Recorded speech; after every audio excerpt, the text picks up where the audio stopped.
Game 1 of the playoffs, the Fever had nearly 2 million viewers tuning in, while all the other games had around 400,000. Even the WNBA Countdown, which was aired before the Indiana Fever game, had more viewers than 2 of the series. The league versus Caitlin Clark, and that is just absolutely false. It is unfair to the women that have been there building this league to this moment so that Caitlin Clark's popularity could take it to the next level. Caitlin Clark won't hit the court for another 23 days, and with her playoff exit, WNBA viewership is already taking a noticeable dip. And it looks like we're not going to be seeing Caitlin Clark play basketball again for another 200 days. An ESPN reporter said at the end of the Indiana Fever Connecticut Sun Game 2 that Caitlin Clark almost definitely will not be playing basketball this offseason. So no overseas and no 3-on-3 unrivaled league. Some fans and analysts are already tuning out of the WNBA, but before you switch off, let's break down the insane impact Caitlin Clark has had on the league this season. You won't believe the numbers. 2023 season, the WNBA had grown by 40% viewership from 2022 to 2023. But with Caitlin Clark's arrival, it's grown by 400% viewership. What that means is if the WNBA were continued to grow at the rate it grew from 22 to 23, it would take until 2028. Believe it or not, Caitlin Clark's recent announcement caught fans off guard, and now ESPN voices like Molly Kerim and Monica McNutt might have to face a tough reality. Who really carries the WNBA? With Clark out, expect attendance numbers to take a serious hit. Wonder if Caitlin, in every post-game press conference, she came out and talked about the kind of hateful comments that she was getting. If she came out and told everybody the reason why she has personal security that goes with her every single place, it's a lot. And so it's not just Caitlin Clark fans or Indiana Fever fans. It is not all going in one direction. Caitlin Clark, the standout from Iowa, has officially closed out her rookie WNBA season, and what a season it was. Known for her insane shooting range and elite court vision, Clark captivated fans from start to finish, setting records in both viewership and attendance everywhere she played. Despite a tough playoff loss to the Connecticut Sun, cutting her postseason short, her impact on the league was massive. She helped the Indiana Fever top the charts in attendance, both at home and away. The wrong team. She's got the wrong skill set to handle the physicality of that league. And she's a rookie, targeted by society, targeted by her looks, targeted by her reputation, targeted by the disrespect that they've shown to the WNBA. She said, no, they're expecting this rookie class to be perfect. This rookie class isn't even one of the best rookie classes in the last 10. Every time Clark stepped onto the floor, the energy was different. Arenas were packed with fans, some traveling hours just to see her in action.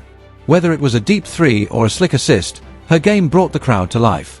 She single-handedly boosted the Fever's national presence and turned them into one of the most followed teams in the league. But now that she's out of the playoffs, the hype around the WNBA might just hit a wall. The Clark effect is definitely real. I mean, we can all see that. However, experiencing it in person is totally different. I was at the Fever and Indiana game last night, and the amount of 22s that I saw on the way to the arena and inside the Capital One Arena might as well have just been a home game for Caitlin Clark. Not Indiana, Caitlin Clark. The thing is, that didn't surprise me. But what did surprise me was how packed the game. It's not just Fever fans feeling the void. Clark's playoff absence is already being felt across the entire WNBA. League-wide viewership is dipping fast, especially during weekend games that usually pull big numbers. Fans weren't just watching their teams, they were watching her. Caitlin Clark wasn't just a standout player, she was the league's biggest draw. Her absence isn't just a blow to Indiana, it's a major setback for the WNBA's momentum. Caitlin's departure, do we think that these new WNBA fans are going to stick around for the rest of the playoffs? The Liberty Aces series might be one that draws some numbers. The disparity between 1.8 million and around 400,000 is wild, especially with football season being in full. Very few rookies shift the landscape of a pro league the way Caitlin Clark has. From her very first WNBA appearance, she drew comparisons to NBA icons like Steph Curry and LeBron James. Her ability to dominate offensively, create plays, and bring unmatched energy made every game she played a must-watch event. The fact that many fans have stopped tuning in now that she's out, that speaks volumes about how much she meant to this season. Now let's not talk viewership, let's talk ticket sales. Bear with me. Ticket sales grew in 2023 by 16% from 2022. Ticket sales have grown by 93% in 2024. What that means is without Caitlin Clark, the WNBA would have taken till 2029 or 2030 to get to where Caitlin Clark has gotten them. Let's be real, fatigue was a major factor in Clark's playoff run. She went straight from a deep NCAA tournament push with Iowa into a jam-packed WNBA season without real rest. That's nearly an NBA-level workload in a condensed time frame. Even with clear signs of exhaustion, she still showed out in the playoffs. 25 points, 9 assists, and non-stop hustle against a tough Connecticut Sun team. But basketball is a team sport, and without consistent help, even her brilliance couldn't carry the fever past the first round. Caitlin comes millions and millions and millions of more eyeballs. And with those millions and millions and millions of more eyeballs, unfortunately, is going to come some people who are not nice. Clark's final game of the season was also marred by some highly questionable foul calls. Fans and analysts alike were vocal. Was she being officiated differently because of her rising fame? Some of the whistles clearly disrupted her flow and raised eyebrows across the league. But through it all, she stayed calm and focused, doing everything she could to keep the fever alive. Unfortunately, without more offensive support and tighter defense, her heroic effort just wasn't enough to beat the Suns' relentless pace. Things that this group accomplished that, a lot of people probably didn't think was possible, one, to start the season, and two, after the start we had to the season. So yeah, it'll definitely be probably a little weird for me over the course of the first couple of weeks, and then I'm sure I'll get bored and pick up a basketball again. So Caitlin Clark is officially taking a break, and honestly, she's earned it.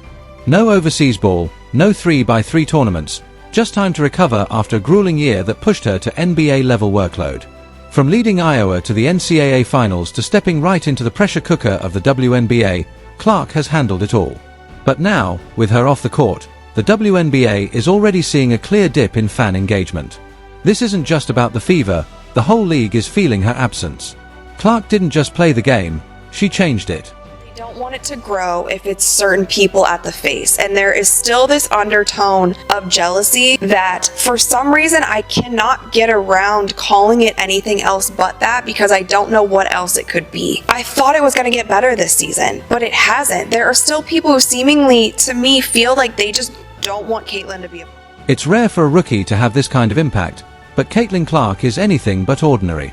Her presence on the floor, her insane shooting range, and that fearless energy drew global attention. She made women's basketball must-watch again. Now that she's out, the spotlight on the WNBA has dimmed just a little.